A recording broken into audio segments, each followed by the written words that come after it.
Hello everybody.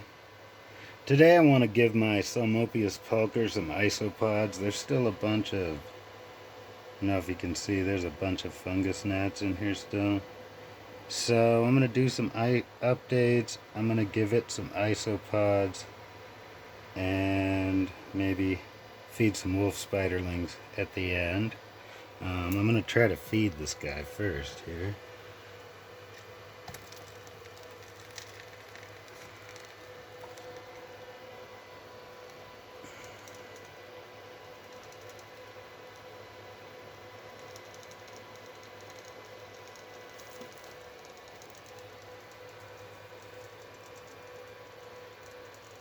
Now my fingies are safe.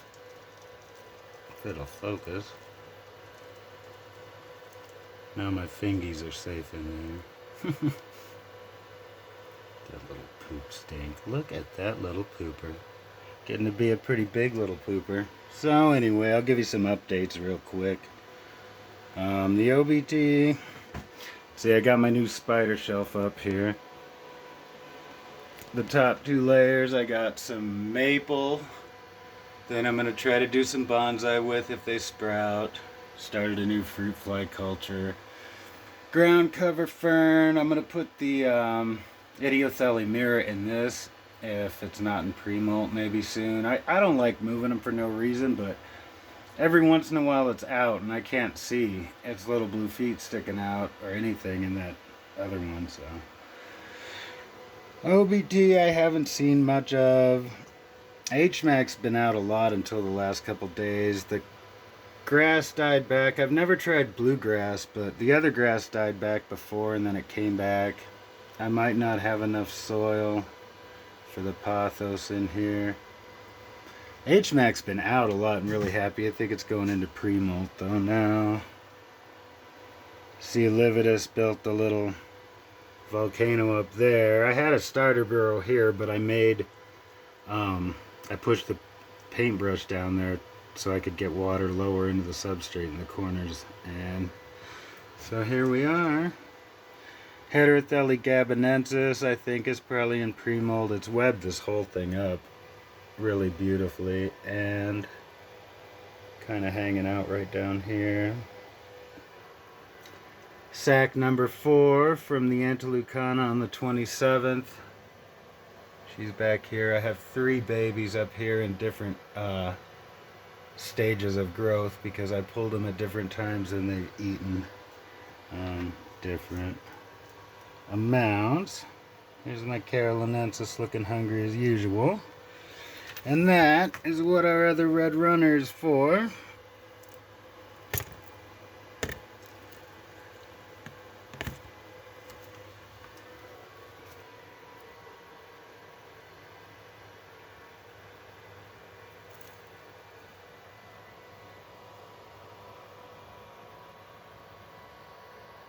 Looking hungry, huh? Always out looking hungry.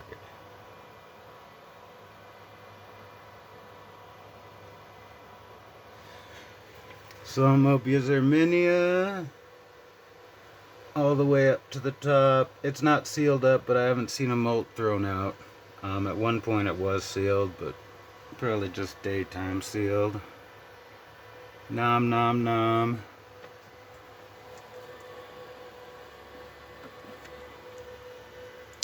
The Formingocylus penululatorum.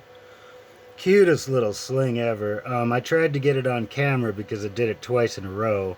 It sat there and asked me for a second roach before it went back down the tube.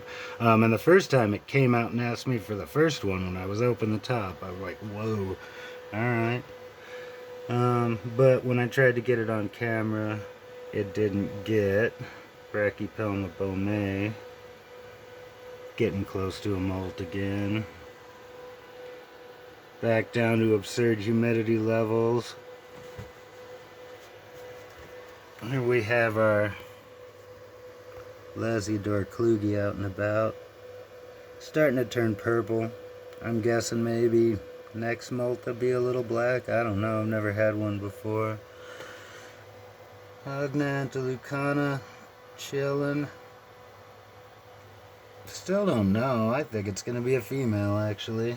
Um, have not seen much of the Idiothelymera, but we'll see. I'm gonna rehouse it and see.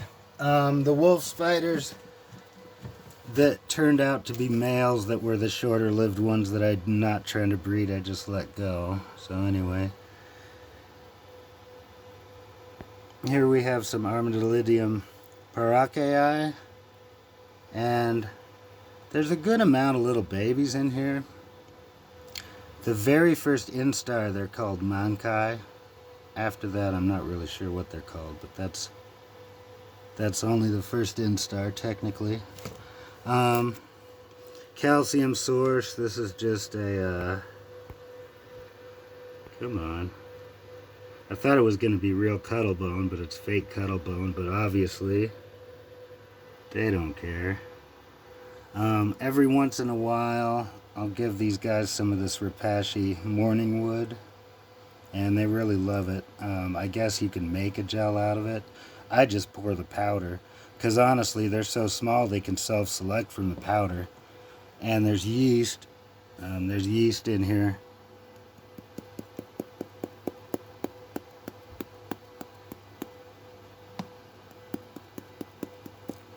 For the springtails as well.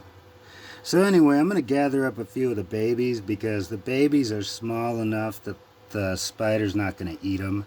And I really kind of like to maintain my spider. And then they'll grow with it. And yeah, hopefully it won't eat them and they'll help with the gnats. Because it's Panama in there and gnats love Panama. So I'm going to pause it and get these isopods ready and then throw them in. Now this one has dropped its meal, and it's like, what's going on here? So I put a little bit of, I ground up some leaves in here, and what I do, I'm going to take a piece of cork bark.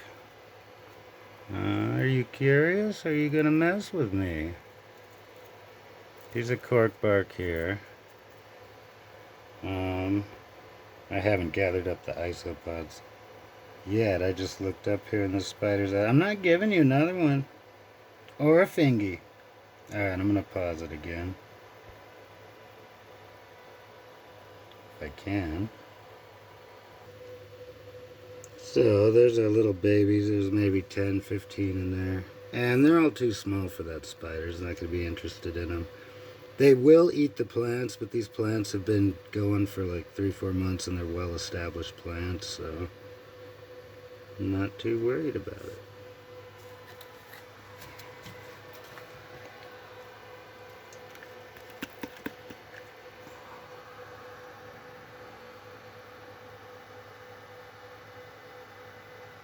There they go. I do smell something dead in here. It's not like really strong. It's maybe like a half-size dubia or something somewhere in here, but I don't like it. So I'm probably going to end up putting some more springtails too. I don't know what my spooter was doing. I never give it a second roach. I guess it was just curious why I haven't closed the door and what the heck I'm doing. Anyway, let's feed these little wolf spiders. I'm going to pause it again.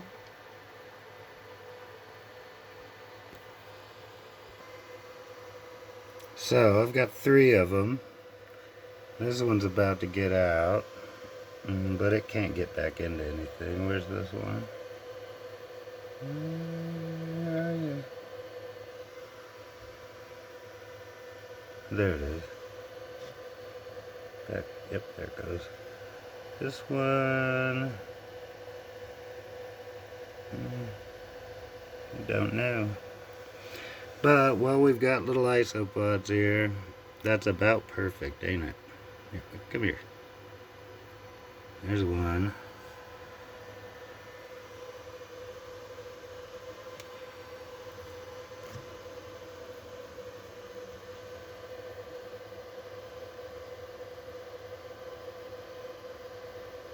Is it too big?